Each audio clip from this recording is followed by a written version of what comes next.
Hello, and welcome into another episode of Between the Hedges. Thank y'all for tuning in, whether it's now or in the future. We really appreciate it. What's going on tonight out there? As y'all can see, I am solo tonight, so none of the other guys could make it tonight. And we all know that they're losers anyway. But no, I'm just kidding.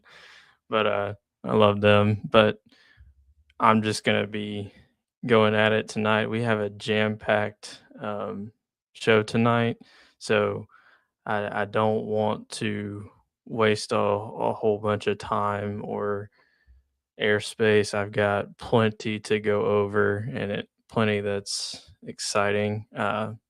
Starting with the national champions. Um, wow, Indiana. What else can we really say about Indiana at this point? Um, they have earned my respect, totally. And as you guys know, like I doubted Indiana almost the entire season, as I'm sure a lot of you did. Um, but man, Kurt Signetti deserves a ton of credit here.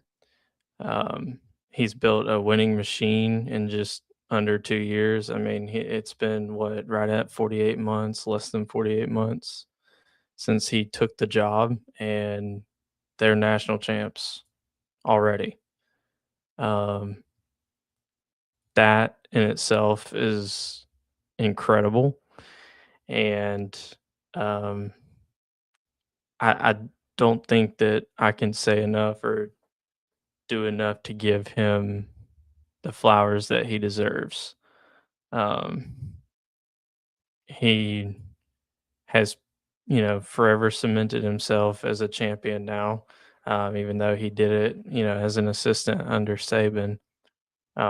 But that will forever be his legacy, and you got to see a sustained amount of success, over a certain period of time. I guess we could debate, what that is, what that benchmark is for coaches, and maybe that's another um idea for another episode at a later time. But I think he's now well on his way to um, a college football Hall of Fame career. I mean, I it's up for debate at least, and if he continues this, who knows? How many he gets, or where it goes from here. But this year's version of the Hoosiers was so efficient that it would be hard for anyone, including Signetti, if he was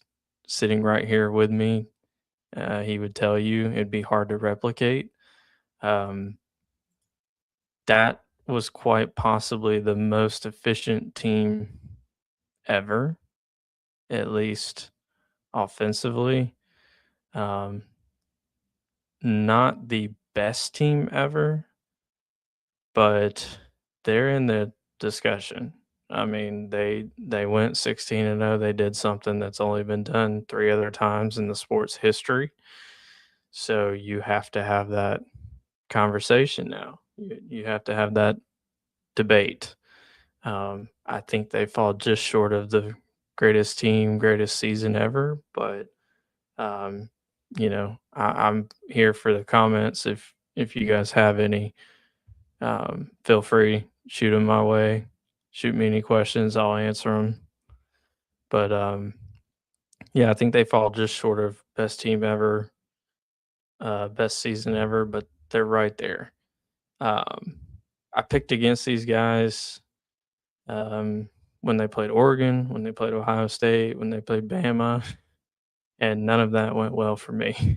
So they've absolutely earned my respect, and I believe Indiana's here to stay now. And the funding won't stop now that they've won. And we all found out, or we all had to be reminded that Mark Cuban is an alumni. I think the technical word for that is alumnus, but anyway, you get the point. Mark Cuban, a billionaire, is kind of not kind of, he's bankrolling this.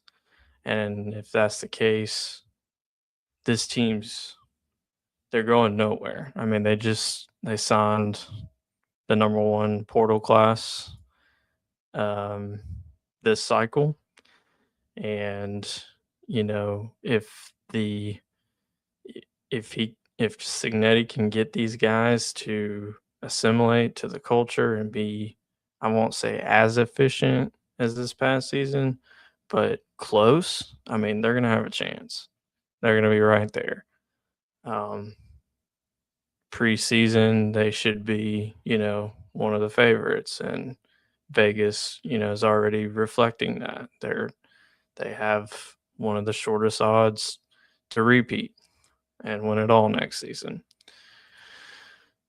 But just to put a bow on this for Indiana, um, and I think the key moving forward will be, can Signetti sustain this success for any amount of time, a la Nick Saban, what Kirby Smart just did, what Dabo did several years ago. If you can win multiple, if you can put a string of 4 or 5 dominant years together, you put your name in that group with those three. Um, so at least for recent history, I mean, of course, I'm leaving out, Bear Bryant and guys like that, but um, if he can string some, he's done 2 in a row, very dominant seasons. And if he can string together a few more, maybe win another championship, uh, sky's the limit here. So, and that's the multi-million-dollar question. Can he sustain this? Um, I think he can. I think he will. But just like Kirby Smart's found out, in this new era, it's very hard to just completely have a stranglehold and just dominate the sport.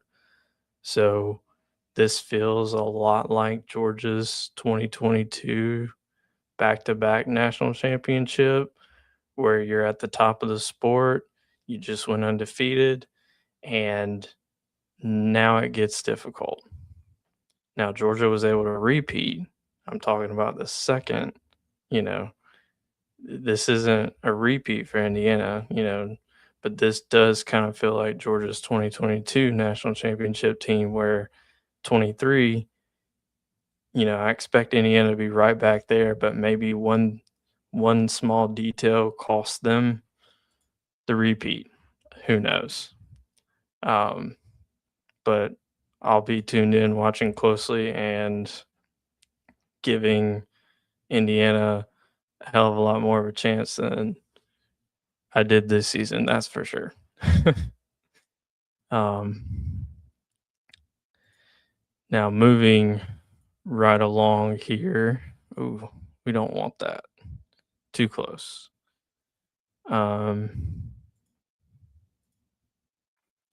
That's better. So let me kind of go over some transfer portal winners and losers, at least in my opinion.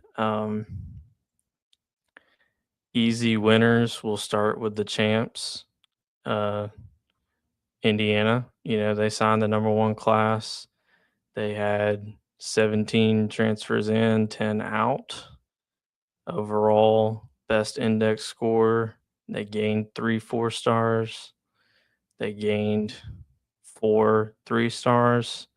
So they're building similarly to what they just created a national champion with. So I expect, like I said, Indiana to be right back in it. Um, Another winner, easy, and you're like, hey, Michael, why are you just picking the top 2 here? Well, this is a composite score and ranking based on what all you just signed, and it's hard not to go with LSU. Um, Tiger Mike or anybody repping the Tigers out there, excuse me. What's up? How y'all are? LSU, they're my second winner of this portal cycle. They brought in 40 players, highest out of anybody. Um, right there with UCLA, Arkansas, as far as total number, but the quality certainly was there. And they had 33 transfers going out. So big overhaul. So you might ask, well, Micah, why are they your number two winner? Well, not just because they had the number two overall class based on this composite by On3, but it's Lane Kiffin. He brought in 7 4-stars. He only lost one. He signed 1 5-star, didn't lose any.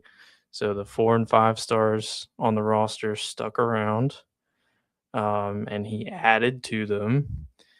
He went even on the 3 stars, so i.e. depth, and special teams players, and low end. I won't say low end, but low end starters. He brought in, equivalent players there, and I fully expect LSU to be right there in the mix next season. I'm sure that makes Tiger Mike super happy. Where you at, baby? Yeah.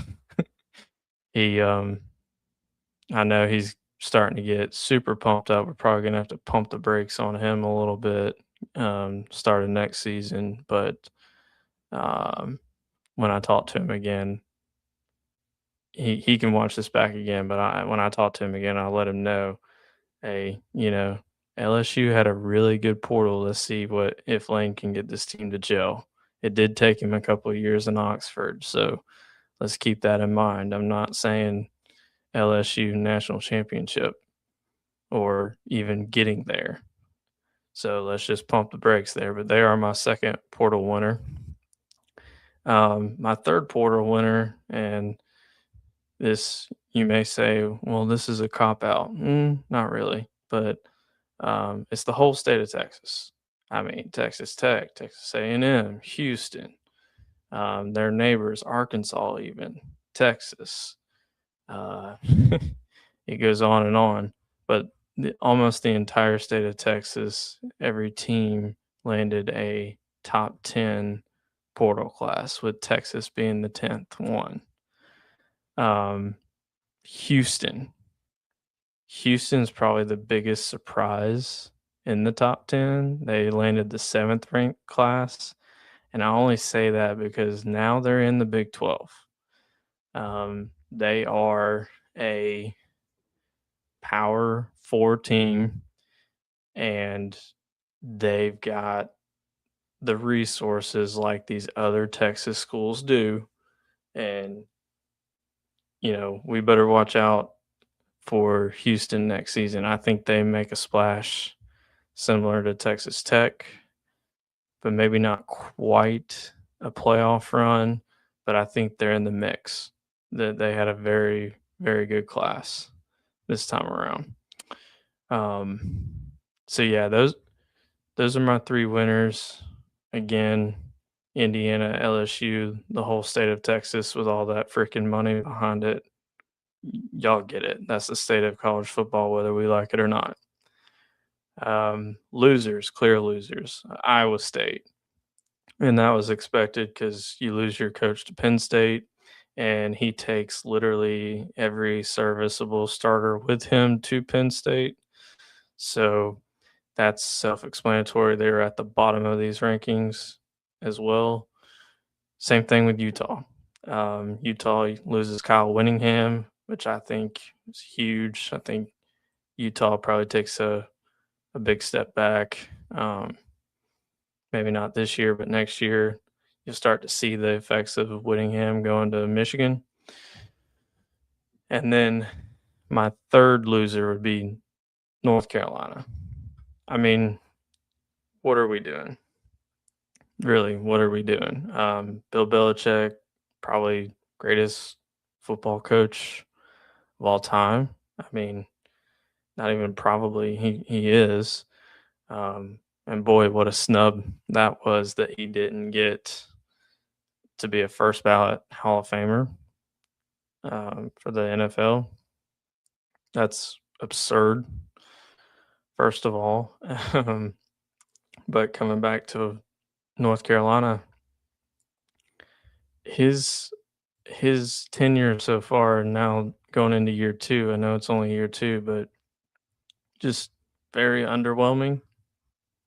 And when you're at North Carolina and you've not historically recruited well there, um, previous regimes, not Belichick, of course, but he obviously didn't recruit very well this go around. Didn't have a good signing day. Didn't sign a good high school class, and he had a huge portal exit and did not really replace those guys with um, top tier talent.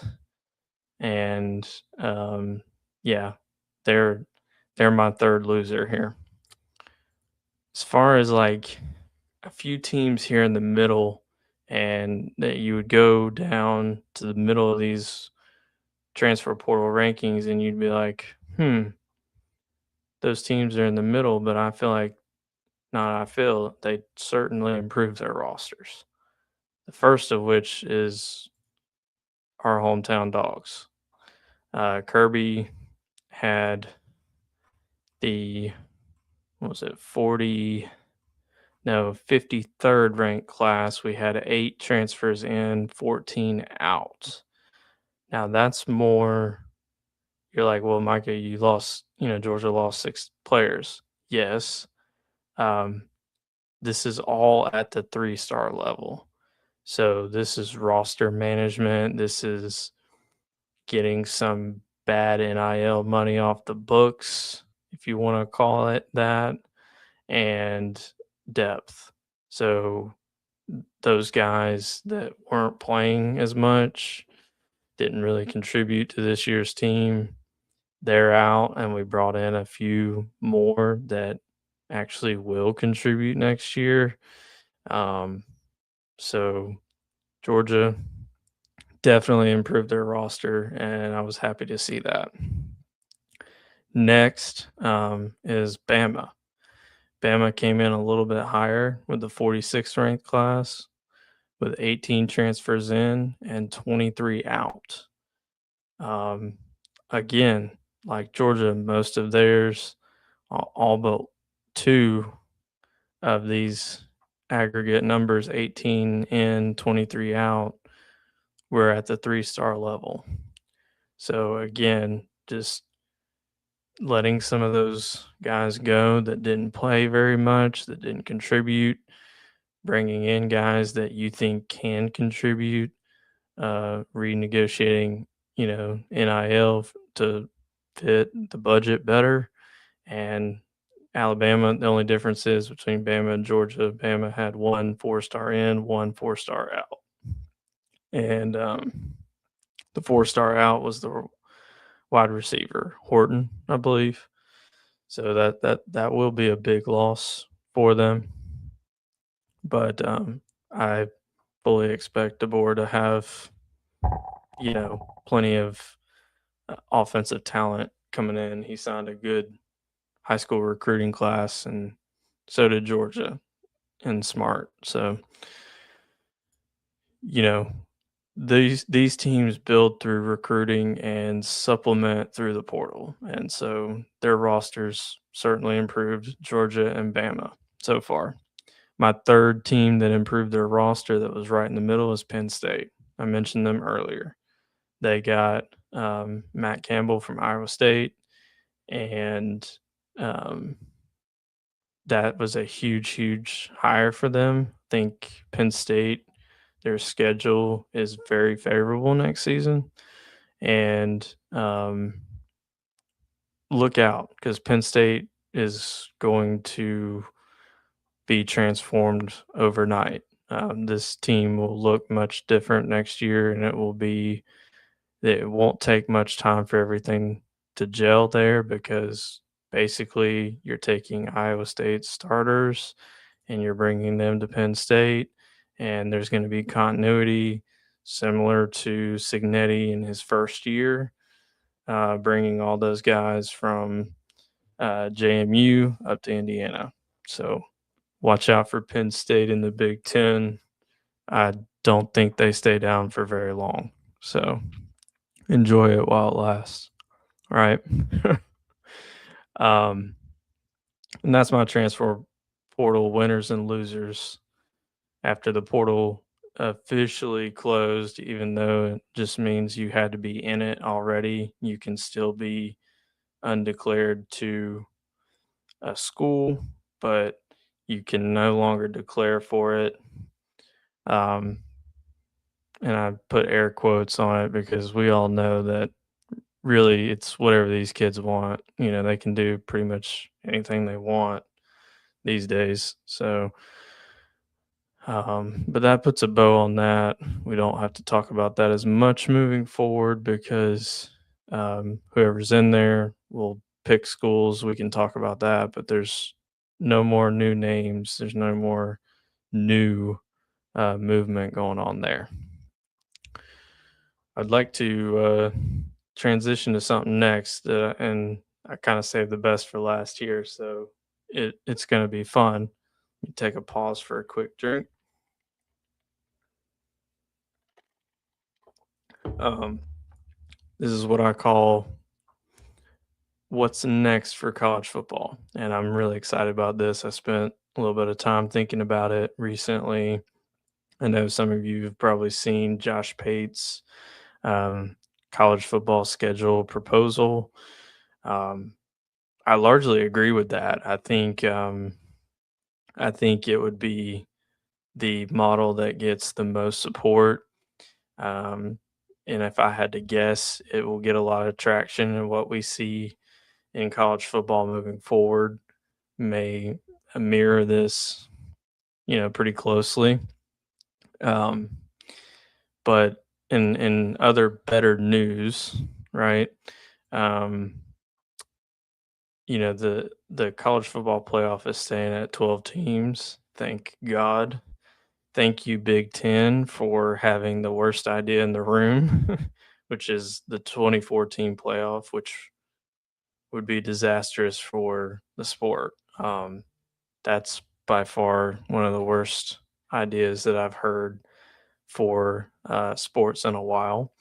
And thank God it's not happening. Also, thank God the SEC's proposed 16-team playoff isn't happening, although it would be slightly better and have the sport in mind long term and actually be decent for the sport. And I'm not just saying that as a homer, you know, the model actually checks out. It makes logical sense and it doesn't just promote TV ratings and whatever makes the most money. So, although it does promote that a little bit more. So let's not kid ourselves. They're in the business of doing business and making money, both conferences. Um, so, however, there's something that's a little bit more fun, a little bit closer to home for me as far as likes and interests. I certainly love this idea more. I just don't know how much support it would have here as it does elsewhere around the world, and don't want to give that away too much. I'll come back to that. Um, but let me just kind of give you some key components of Josh Pate's proposal, which I think may be where we're headed. Willie, thank you for the comment. Willie says it will be a 2014 playoff in 2027. Well, you know, you may be right, but I hope you're wrong. I really do. Um, that is a money grab, and I think will be harmful to the sport. Just because the ratings are good now doesn't mean that that's a product directly of the decisions being made currently. And that is why I say a 2014 playoff would cause the sport and the ratings and everything else to fall off. Although the ratings don't determine success. Success to me is not based off of money and ratings, but that's just me. So let's go over Josh Pate's model. I really think this will be the one that gets the most traction. Number one, start the season 1 week earlier. So moving up the regular season to week 0. Um, and that allows the regular season to end before Thanksgiving, which is interesting. Um, the second component, rivalry week and conference championships, will be realigned. We'll keep all the traditional rivalry games and conference championship games, but they will take place um, on Thanksgiving weekend instead of pushing them into December.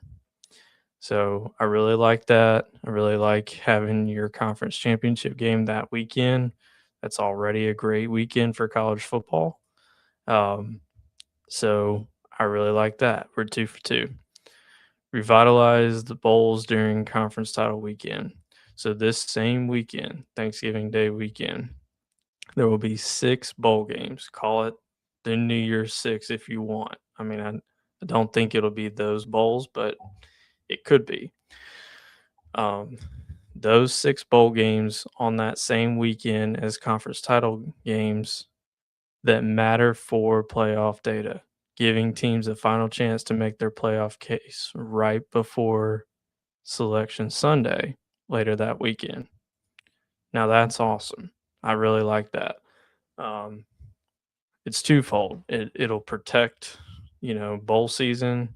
It will kind of revitalize it, give it some meaning, and it will be a 13th data point for these teams going into the playoff that are right there on the bubble. And that's kind of where all the controversy is, right? So if you give those teams like Texas this year, like Vandy, like BYU, like Notre Dame, like Miami, well, Miami would be in the conference title game based on this new proposal because the proposal assumes that the conferences change their tiebreaker scenarios, so we don't get that disaster that happened in the ACC. But again, those teams on the bubble, you would see them get this 13th game, and that would allow for um, another data point for the playoff selection committee. Excuse me. And then selection Sunday would be that Sunday after Thanksgiving. And that would, again, allow you not to compete with the NFL because we're starting to you wouldn't want to, step on the NFL's toes because NFL's king, but you go to them and you work out the details so that you're simultaneous with them, not overlapping. That makes sense. Um, and then the next point, the early playoff rounds, round 1, round 2, would be on campus um, in early and mid December with this again is Josh Pate's proposal with the semifinal games going to neutral sites and then the national championship a neutral site. And he said, I watched the episode that he gave this proposal. He said only switching to neutral sites at the semifinal because he thinks we have to. I mean, obviously, it would be even better if, like the NFL, the higher seed hosted all the way up until the championship game, and that would be the title game, the Super Bowl, the national championship. I think that would be even better. But even with just the first 2 rounds being on campus, that would be nice. Um, and then the next point, national championship on New Year's Day. It gets everything done on January 1st, and it avoids us playing till the end of January, which is how it will be this next season. The national championship will be the 25th, I believe. That's just gross. And then the transfer portal and signing day wraps up the day after the national championship in whatever order. So it fixes the broken calendar, reinvigorates meaningful bowl games, and we conclude the season earlier. Check, check, and check. I love that. Um, so, in a similar fashion, I came up with what I believe to be um, true to myself as the best college football proposal. And let me get this up on the screen for you guys because I really took a lot of time on this. So um, I really hope that you like it. But if you don't, spare your comments. I have thick enough skin though. Okay. So this is what I call the Dogfather's college football proposal. It mirrors that of the Premier League in England and soccer. So just because you heard me say soccer on this channel, don't turn away, don't stop, don't say, "Oh, I'm never listening to this channel again." You might see some genius in this idea. Okay, so just hang on. Um, you can call it whatever you want. This just says college football Premier League, just for the similarities. Okay, in tier one, in the top league, you would have 20 teams. You would crown a champion based on the regular season standings. The bottom 3 teams of those 20 get relegated to the championship tier or tier 2. Okay? So you this isn't even going through a full top 25. If you're 20th, if you're 17 through 20, or 18 through 20 rather, you're going down. Sorry. And I mentioned this before. I think it would create a lot more urgency for the regular season. I think it would create a lot more intrigue into the sport. It really kind of doesn't really do away with the playoff, and we'll get into that, but it lessens the playoff and increases the regular season. So in that championship tier, you have or tier 2, you got 24 teams. The top 3 get promoted, the bottom 4 get relegated to League 1 or tier 3. And then in League 1, it's also 24 teams. The top 3 get promoted, the bottom 4 get relegated. So you kind of see the flow here. Um, and then finally, League 2, Tier 4, you have up to 32 teams. You could have more. I know we have 100 and how many? 130 FBS teams. So you could increase this to match the current FBS total for teams, or you could shave it down and, send a few teams to a whole nother league. But this final tier, you would have 32 teams. The top 4 are promoted. The bottom 6 are replaced. Um, what's cool is down here at the bottom, we would keep rivalry week.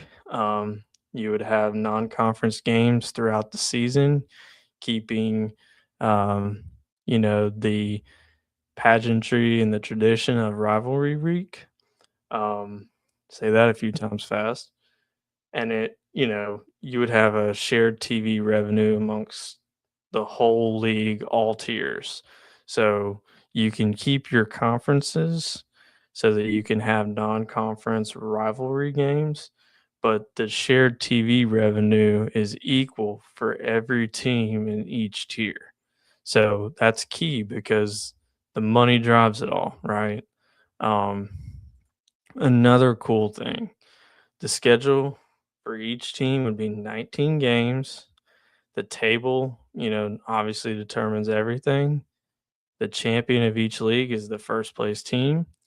The champions playoff is each league's top four.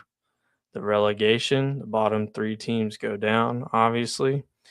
Um, and then we have kind of a playoff system where um, you can play each division, kind of like the Premier League and the Champions League and how all the other soccer leagues across the world play um, and have you know different tournaments. What's up? What's going on? One of the best to cover college football. Hey, I'll take that. Let's see what you think about this idea, though, Tiger Mike. Go back, rewatch it. If you don't know what we're doing here, this is the Dogfathers, my college football proposal, where it's English Premier League style, where you've got tiers and you got relegation and promotion. I think this would be absolutely crazy and bring a lot more eyeballs to the sport, ratchet up the importance of the regular season, and the regular season crowns the champion. And you can still keep the playoff amongst each league's champions if you want, just for fun. But the trophy gets handed to each league's champion. You keep your rivalry games, and the TV revenue gets shared amongst each tier equally. You can keep the conferences just for nostalgia, for tradition, all of that. Um, but you would be in a tier based on performance each season. So in this proposal, it would only be the top 20 that stay in the top of college football in tier one. I think that would be insane. We can hash out a little bit more of the details here. From what it says, from what I'm hearing, I like it. Hey, man, appreciate that. If you like it, if anybody else out there likes it, please share it. I would love to even have an inkling of a mention out there that this was my proposal. I think it would be really, really great for the sport. So, um, hate that you were coming in on the tail end of that, Tiger Mike, but we do record this so you can go back and watch kind of me explain how each of these work. I do have some notes here, that we could go over, um, you know, off air if you want. So maybe we can all have a better discussion of it next episode. But yeah, I think I think this would promote the most merit based system for college football. It would save it because I don't think it's broken. I don't think it needs saving yet. Um, but I think we're kind of headed there because it's all about money. And we really want it just to be about sport and fun and entertainment. So this would create the most entertainment value, the most fun, I think. Um, what do you think about recruiting and the portal?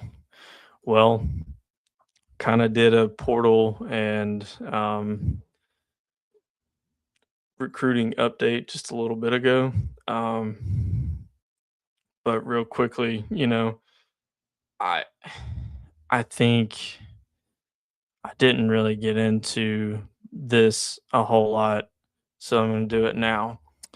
Um, the portal and recruiting it has gotten out of hand, and that's really the first thing that you can say, along with the schedule that's broken about college football. Doesn't make the whole sport broken, but if components of it are broken, then we're headed towards a broken system. And this whole ordeal with Ole Miss stealing a Clemson player that signed through the portal, um, it's asinine. It's totally against competition. It's awful for the sport.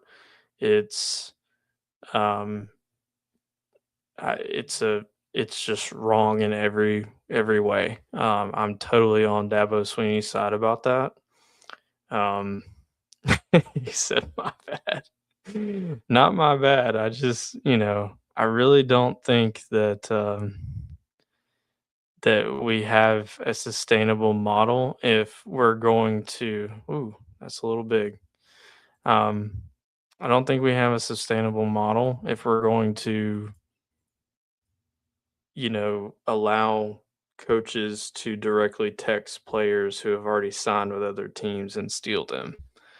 Because that's what happened. And I lost a ton of respect for Pete Golding doing that. Um, it's just ridiculous. It's so bad for the sport. So if that's going to be allowed, um, I think we're going down a path that we don't want to go down and can't return from. That's just my opinion. Um, he said, "Isn't that funny that Ole Miss caught tampering when they accused LSU?" Yeah, I mean, it's so funny, it's so ironic. It's also, every team's doing it to a certain extent. Every coach is doing it, but not like that. I mean, you got to draw the line somewhere. I think a um, investigation needs to happen swiftly into Ole Miss and how this happened, and into Pete Golden. And um, if found guilty of what Dabo says, which I have no reason to not believe Dabo, he hasn't ever lied to us. He's an upstanding man. So if what he's saying is true and the NCAA finds that true, to me, Pete should not be allowed to coach. That's how strongly I feel about it. It's just that wrong what he did. You don't text a player in class that is already signed, you know, wait till next cycle if you want him, circle him, come back to him later, have a staffer text him like other coaches do, but once he signs and he signs a contract, and that's what we're doing now. These players have to sign contracts. And that's the other part of it. If we're going to punish the coach and the staff and the school for, doing this like I'm, proposing, then we also have to punish players that break contracts. So don't sign 2 and 3 and 4 year deals if you're not going to see them out or renegotiate them every year so that you can leave and negotiate them up front so that you have outs to leave because a contract is a contract. It's binding by law. So anyway, that's my thoughts on that. We can kind of go over that some more at another time. Um, but yeah, it's so funny that Ole Miss gets caught with this, and we'll see where this goes because Ole Miss fans and the school, they were so on Lane Kiffin's ass about all the tampering and everything. And boy, this may just blow up in their face. So, um, well, that's pretty much all I have for tonight. Appreciate you guys tuning in. We would love it if you would like and subscribe and share with 4 of your friends. We would appreciate that. We always appreciate your support. Um, if you like what we're doing, like I said, share with 5 of your friends. give us a like, subscribe. It's free to you, doesn't cost you anything, doesn't sign you up for anything. Um, and I wouldn't be saying that if it wasn't true. There's no gimmicks, just helps us out. So we really appreciate that. Thank y'all for tuning in tonight and have a good night. As always, go dogs and go Tigers.